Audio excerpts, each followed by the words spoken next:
Hi, this is Megan Chapman, and this is the Tuesday Studio video visit.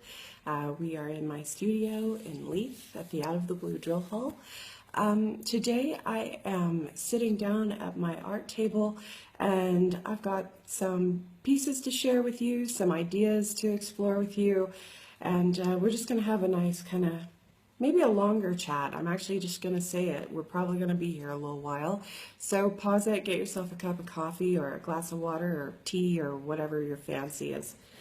Okay, so first of all, if you don't know already, I have been having a very small studio sale over in my Etsy shop, Art Maven.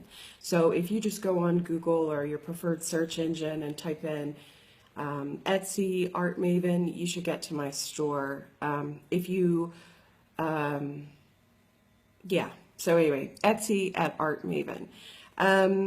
If we have enough time and if I get around to it, we'll talk about why the store was called Art Maven, how long I've been doing the store for, and the purpose of the store, how the store came about. Because I'm very seriously considering closing down the store. For an indefinite sort of hiatus, sort of as an experiment and sort of a release of one idea and an acceptance of another.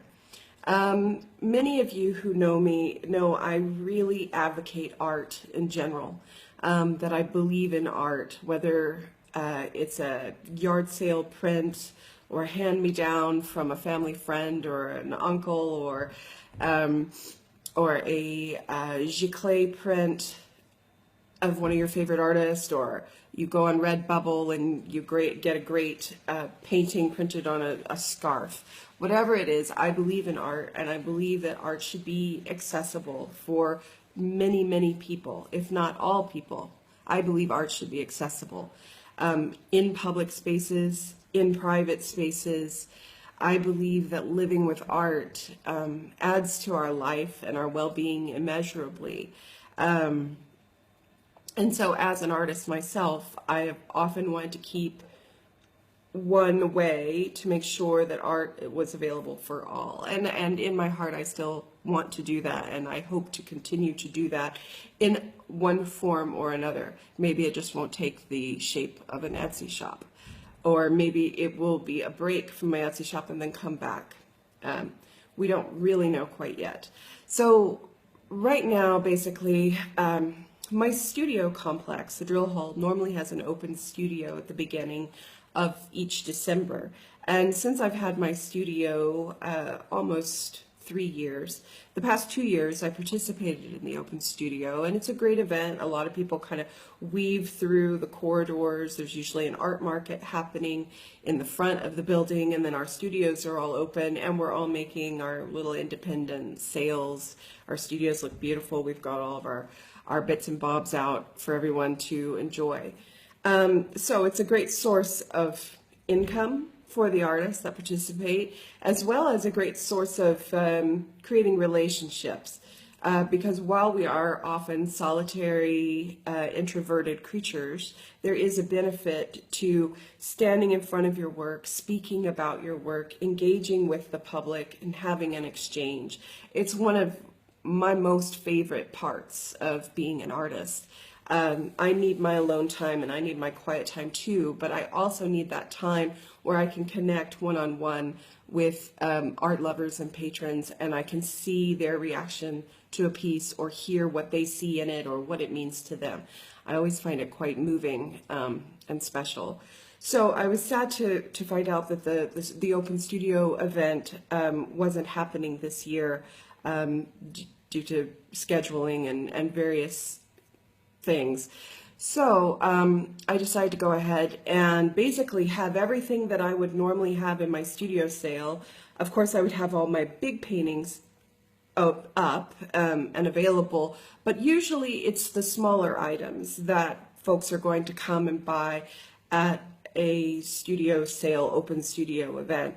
And many of you know that in between when I'm working on these larger paintings, I usually like to keep busy and experiment with other ideas and create these smaller paintings either on canvas, on paper, and then I think it was about a year ago that I started making some small giclée fine art prints of a few select small works. I don't reproduce my large works. And so I try to limit things so that if I'm selling them through my Etsy, while the prices may be quite low, they're never really in direct conflict with any larger paintings that I would be selling in a gallery.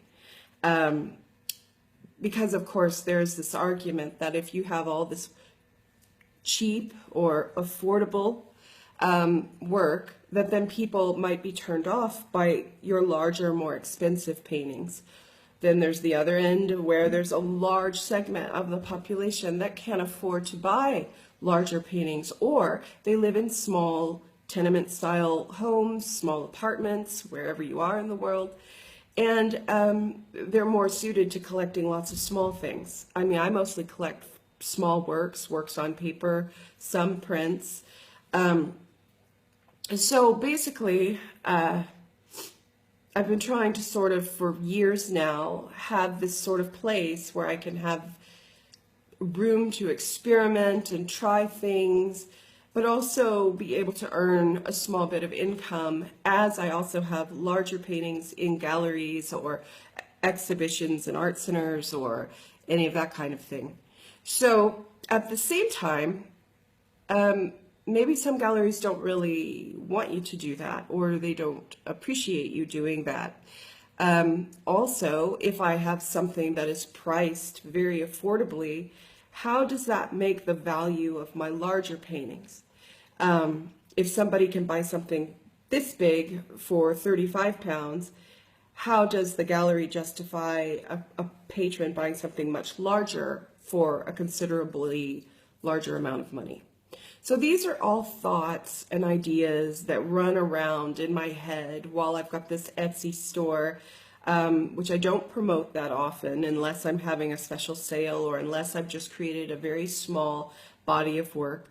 My Etsy shop is called Art Maven, so that rather than Megan Chapman's store, again, out of respect to any galleries that might represent my larger paintings or to my patrons who collect my larger works. I've always made small works and, you know, in my studio, because for me, I can't physically just make large paintings or even medium-sized paintings. I like the smallness, I like the intimacy of small works, and I like that freedom of having something I can experiment with that isn't quite as serious.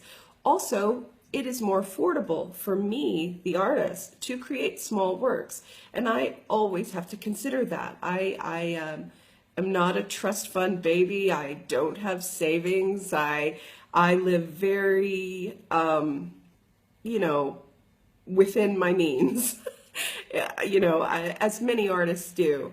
I've got my, you know, secondhand sweater on and a scarf my friend made me back in, I think, 1994. And I'm wearing budget glasses. Yes, they're new.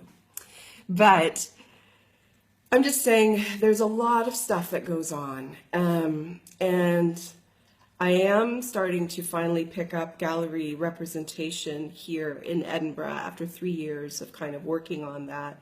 And so that's another reason why I think it may be time for me to let the Etsy shop go for a little while, and just see how that track goes. Because I've always been more of a gallery represented artist than, say, an Etsy seller. I've always been, you know, a painter rather than a maker, I guess. But I love the word maker. I like it because it includes us all. You know, it includes the craft artist, it includes the applied artist, it includes the painters. Maker is a great word, but usually for many it means a one very specific thing in line with illustration and fine craft, and that's all stuff that I love, and I want to be part of that.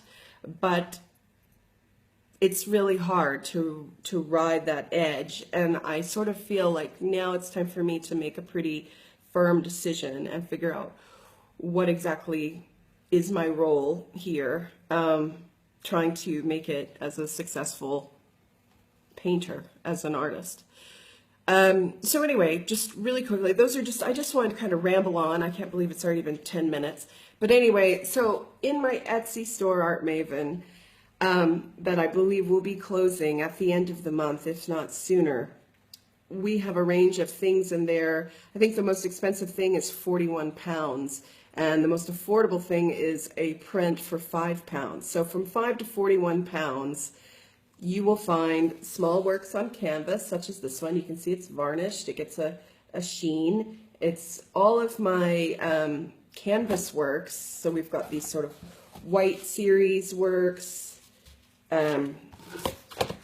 We have works like this from a different series.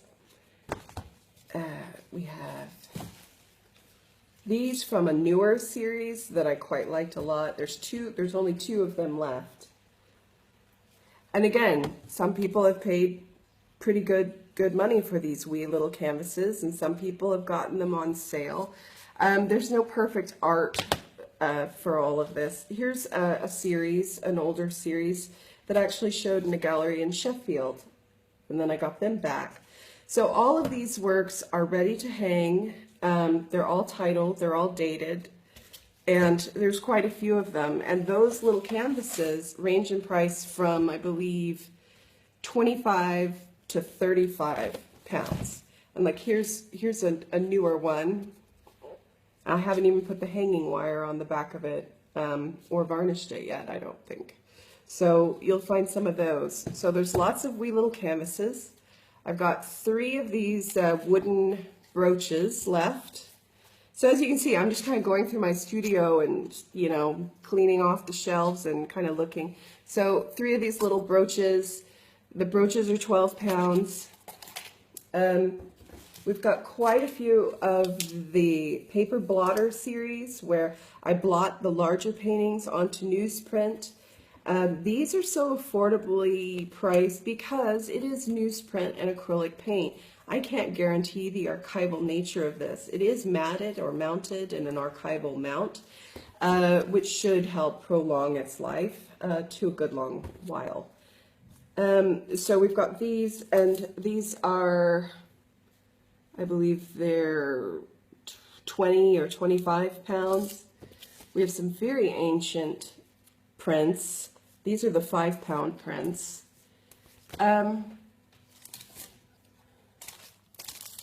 Collage series with tea bags that have typed words on them. And then these beautiful prints that were quite popular for a while. And then finally we have the distillation series, which I did make a few of them into prints because they were no longer suitable for public consumption because I worked so hard on them that the paper was so frail, and again because they were created on newsprint. So I just wanted to sort of show you these things in the real world, so to speak, so you can sense them a little more and understand why I've had an Etsy shop, why the prices are affordable. It's not that these things are substandard or cheap. It's because they're small. It's because they're experimental. These little pieces are how I get to my larger pieces. So if you will, you're almost buying pages out of a sketchbook or process work as I'm going through things, getting to a final idea in my head. So I believe, like I said, the Etsy shop is going to go on an extended hiatus towards the end of the month. Also, you know, I am in preparation to get the 2 little paintings to the And Gallery, and that exhibition opens December 2nd from 2 to 4 p.m. at the And Gallery on Dundas Street, and I'm really looking forward to that. So that's what I've got for you. I would encourage everyone out there to support local, small, independent designers, artists, makers, applied artists, crafters, jewelers, you name it. Musicians, go out and see a gig for Christmas, you know, take the family. Support those little independent businesses because, you know, while this may seem super affordable to you at like say 25 pounds or 30 pounds or 12 pounds, You know, one of these basically pays for my mobile phone service for an entire month, which helps me then make these videos. So it all adds up, and you are directly responsible for my success. And I thank you so much for your time. I'm glad you enjoy these videos, and we will talk again next week. So hang in there, keep fighting, and again, thank you so much. And please don't forget to go visit Art Maven at Etsy. And if you use Art for All, number 4, all caps at checkout, you'll get 10% off. All right. Have a great day. Bye.